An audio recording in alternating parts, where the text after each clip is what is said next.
Olá, sejam todos muito bem-vindos ao estudo de O Livro dos Espíritos de quinta-feira, dia 28 de outubro do ano de 2021.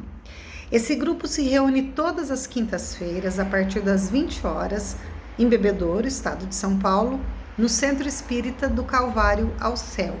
E nós estamos estudando o Livro dos Espíritos. Nesse período de pandemia, por conta do isolamento social, nós estamos gravando as aulas que estão sendo disponibilizadas no YouTube, nos grupos de WhatsApp da casa. E esse é o vídeo de número 2. Normalmente nós fazemos 3 vídeos para não ficar assim muito longo, né? Para o pessoal ter um intervalinho para poder beber uma aguinha e tudo mais. Nós estamos aqui no capítulo número 9 do livro 2º de O Livro dos Espíritos. Para o estudo de hoje, nós estamos fazendo da questão número 536 até a questão número 548. E nós estamos aqui na questão número 538. Os espíritos que presidem os fenômenos da natureza formam uma categoria especial no mundo espírita? São seres à parte ou espíritos que foram encarnados como nós?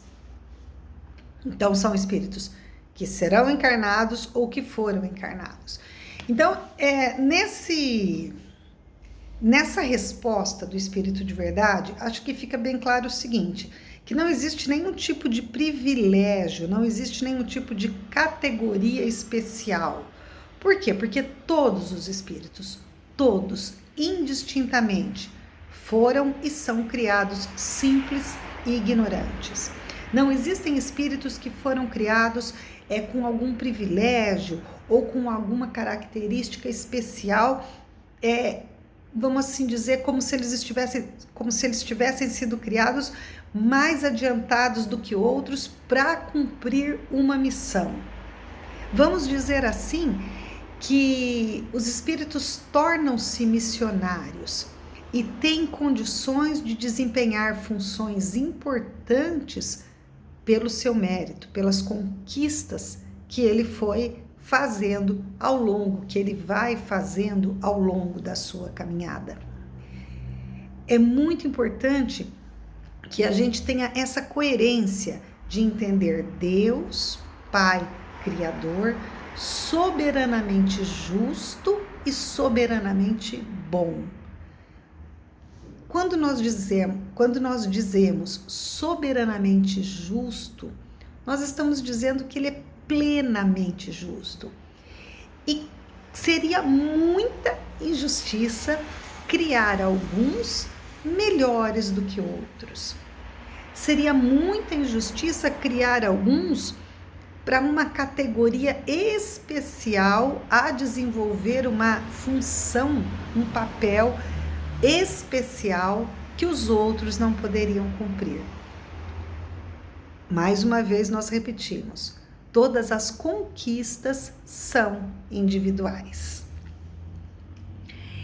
Esses espíritos pertencem às ordens superiores ou inferiores da hierarquia espírita. Então, primeiro Kardec perguntou se eles foram encarnados e o Espírito de Verdade falou, olha, eles podem ter sido, podem ainda encarnar. Agora o Kardec está perguntando se eles pertencem às ordens superiores e responde o Espírito de Verdade. Segundo o seu papel for mais ou menos material ou inteligente, uns mandam, outros executam. Os que executam as coisas materiais são sempre de uma ordem inferior, entre os espíritos como entre os homens.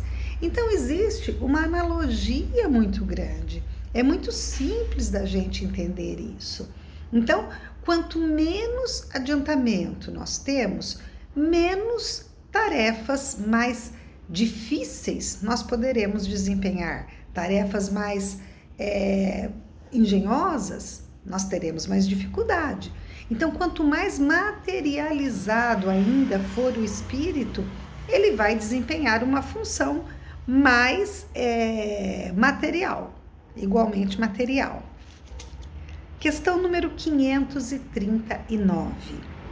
Na produção de certos fenômenos, das tempestades, por exemplo, é somente um espírito que age ou se reúnem em massa?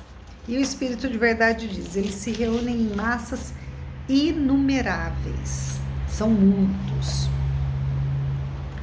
Os espíritos que agem sobre os fenômenos da natureza agem com conhecimento de causa em virtude de seu livre-arbítrio ou por um impulso instintivo e irrefletido? Responde o Espírito de Verdade. Olha, uns sim, outros não. E aí vem uma explicação bem interessante. Faço uma comparação. Figurai essas miríades de animais que pouco a pouco fazem surgir do mar as ilhas e os arquipélagos. Acreditais que não há nisso um objetivo providencial e que essa transformação da face do globo não seja necessária para a harmonia geral? São, entretanto, animais do último grau os que realizam essas coisas, enquanto vão provendo as necessidades e sem perceberem que são instrumentos da vontade do Pai, instrumentos de Deus. Pois bem, da mesma maneira que os espíritos mais atrasados são úteis ao conjunto, enquanto eles ensaiam para a vida, e antes de terem plena consciência de seus atos e de seu livre-arbítrio, agem sobre certos fenômenos de que são agentes sem mesmo os saberem. Primeiro executam. Mais tarde, quando a sua inteligência estiver desenvolvida, comandarão e dirigirão as coisas do mundo material.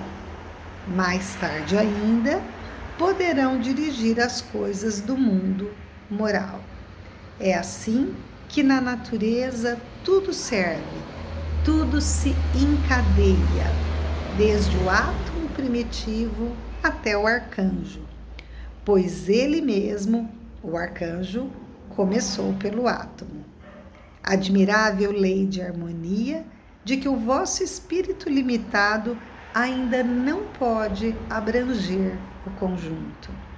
Mais uma vez, ele diz assim, olha, vocês ainda não conseguem entender essas engrenagens, vocês ainda não conseguem entender, abstrair como que as coisas acontecem. Mas, na verdade, tudo tem um fim providencial. Mesmo sem aqueles espíritos perceberem, eles estão trabalhando, vamos assim dizer, na obra do Pai. Agora, é um outro item, né, que nós vamos falar dentro desse capítulo, que é o item Os Espíritos durante os combates. E é um assunto assim muito que a gente fica pensando, né? Puxa vida, como que pode ser e como que as prioridades mudam num momento de uma guerra, por exemplo. Como que tudo aquilo que a gente se preocupa hoje talvez não tenha nenhum sentido. Num momento de guerra, num momento de preservação da vida, será que a gente vai pensar no carro que vai comprar, na roupa que vai vestir, no sapato, na TV que vai comprar, no celular, não é? Então, o Kardec, naquela época, que era um pouco diferente de hoje, vamos dizer tecnologicamente falando, mas ele, e que tinha uma quantidade de guerras, vamos assim dizer, né? Uma quantidade de episódios, ele se interessou em saber disso. E é isso que nós vamos falar no vídeo número 3 daqui a pouquinho. Até já!